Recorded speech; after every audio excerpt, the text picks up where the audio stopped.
Yes. Vertex is on the outside. Remember when we had an inscribed polygon, all of its vertices were on the circle. So an inscribed angle, its one vertice or one vertex is on the circle. So that's the difference. Now vocab for this instead of, that's odd. Okay. Instead of having you write it out, just look at it and draw that, I think this is one, it's a lot easier just to define with a picture. So sketch that circle and label it as I've labeled the parakeets.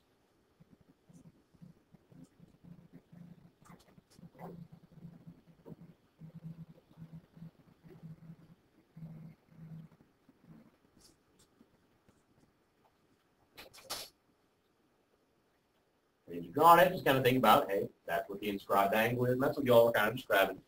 This angle I could call ACB, or since C is the only angle that has that vertex, I just say angle C, but it's actually on the circle, not on the center. Any inscribed angle also has paired with it an intercepted arc. And what that is, it's just the arc that when this angle goes out across the circle, it ends up touching.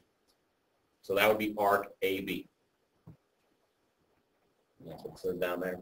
Arc AB is the intercepted arc of angle C, and angle C is the inscribed angle.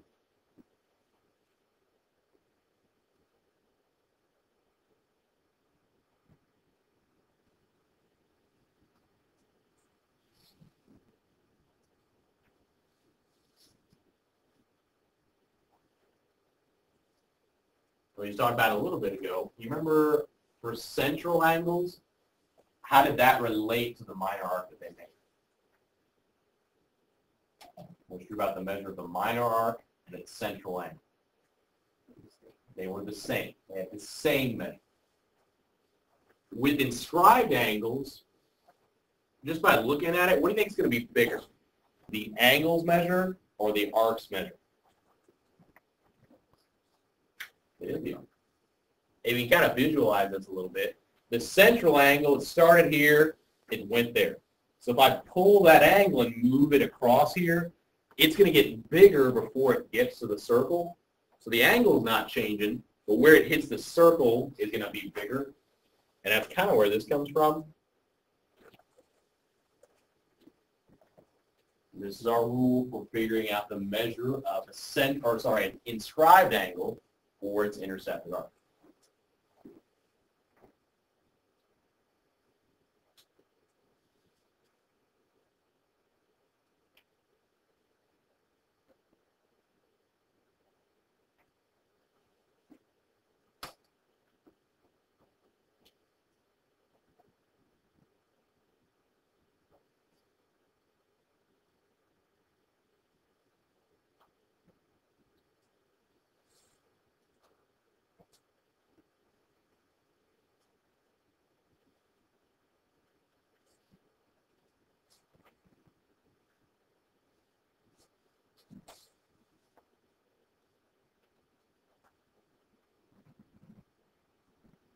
The measure of an inscribed angle is half the measure of its intercepted arc.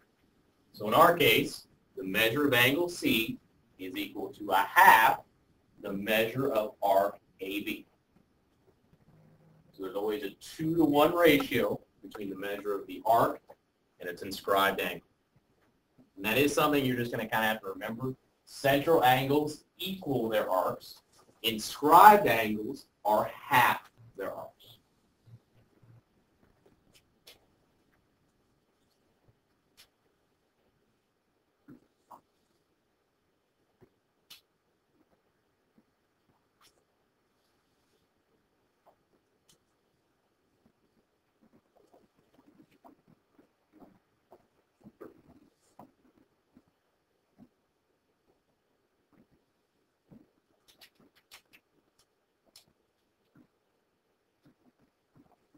So we're going to work with that back a little bit.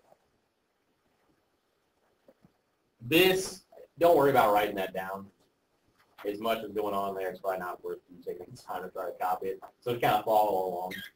What we're trying to find is the measure of angle PQR. And then some things that I've given you This angle is 60. This arc is 60. This arc is 30. Now I'm going to go ahead and highlight the angle that we're trying to find. PQR. Now, based on what I labeled, you can maybe see what we're going to come up with. Before I can find that angle, what am I going to have to figure out? What? A. What is A? What? It is arc PT. What's its measure, though? I gave you enough information. How'd you get that? That works. You know what? That might just be weird if that works. The reason why I say that, see how that's not going through the center, so those aren't diameters? It is 120, but here's a better reason why. Yeah, exactly. Look at this inscribed angle right here. That's the intercepted arc, so since that's 60, that has to be 120. Now, you were saying if those were diameters, that would work, but in this case, they don't go through the center, so it's just kind of a weird coincidence that they ended up to be 120 that way. So now, how can I figure out the yellow one? So how do you figure out that? Since this was 60, the rule says that the inscribed angle is half its intercepted arc.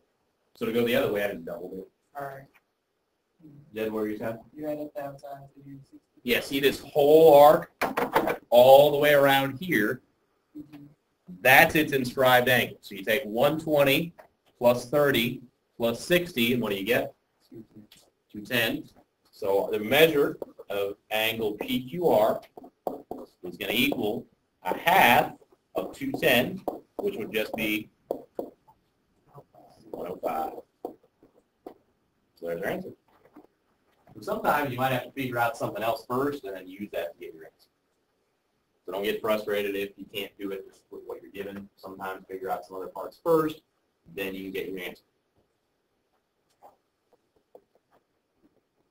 That's a lot of stuff we didn't do. Next, I'm going to give you 3 corollaries. You remember what a corollary is? Vocab word I ask about all the time. Which is what nobody remembers? Let me remind you again. A corollary is a theorem that comes directly from, yes, another theorem. If we write proofs for corollaries, usually how many steps are they? Yeah, like 1, 2 if you count your given.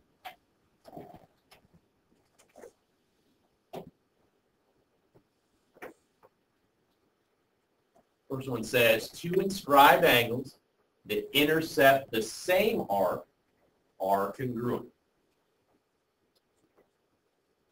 So let's sketch what that would look like. Draw a circle, or give me something that almost kind of looks like a circle.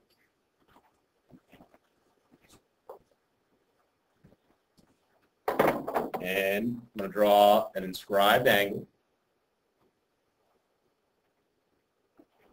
In the blue, I'm going to draw a different inscribed angle.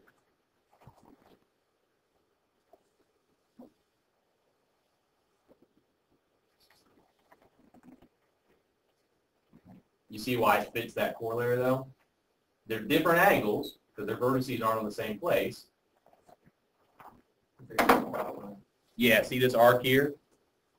They have the same intercepted arc. So what has to be true about those 2 angles? Just like it says, they have to be congruent. So if they have the same inscribed angle, or sorry, same intercepted arc, they have to be equal. What's the arc? You get an intercepted at? The green, right there. How they get an intercepted from? But I don't know. If we tested what the... Yeah. See how, like, okay, here's my angle. The angle goes this way and touches, and this way and touches. Where it intersects or intercepts it is anything between that angle. And the area between the red one is the same area as between the blue. We'll do an example. I think that helps most of the time, right?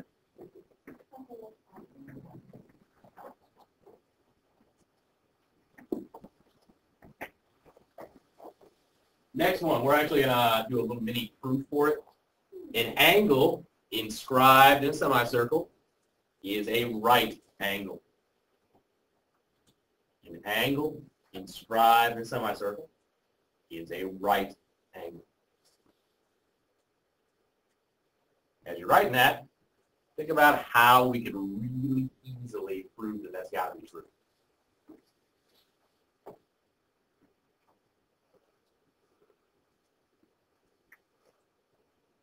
That's pretty much all we need to use. So think about this. Sketch circle again.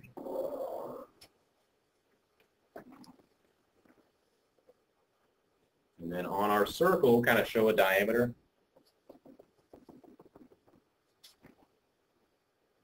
And then I'm going to make an inscribed angle that crosses at that diameter. Now what we learned last time, what's a semicircle always equal? 180. And then what's the relationship between the intercepted arc and the central angle? Yeah. The arc is twice the angle. So if the arc is 180, what's the angle have to be? It has to be 90, which means it's a right angle. So that's why that's true. It's a really easy proof. Then the last corollary.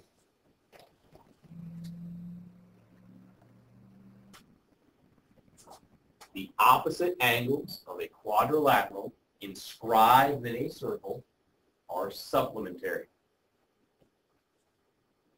Vocabulary we haven't had for a little while. Please remember.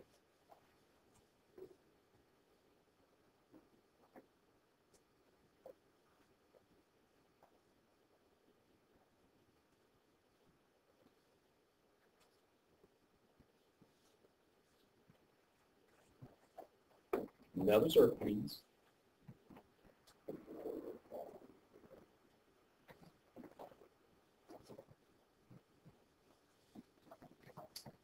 In that circle, inscribe some kind of quadrilateral, which just means what? Yeah, four-sided V.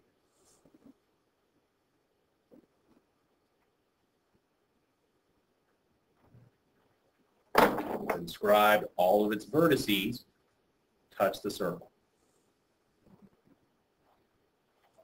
Something like that. Go ahead and label these angles as like 1, 2, 3, and 4.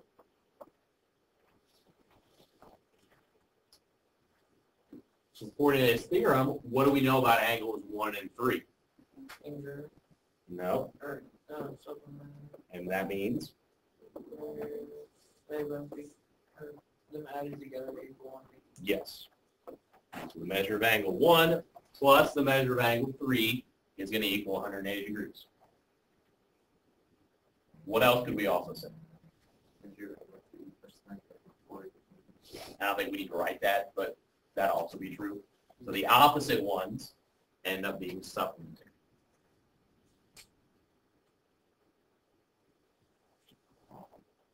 We got one last example to kind of tie all this together.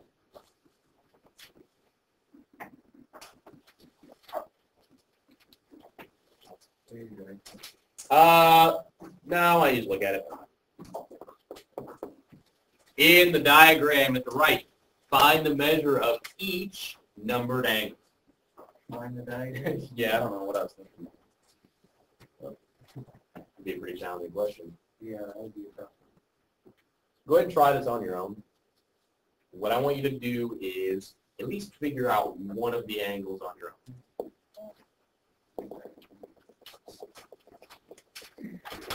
Once all that stuff comes up.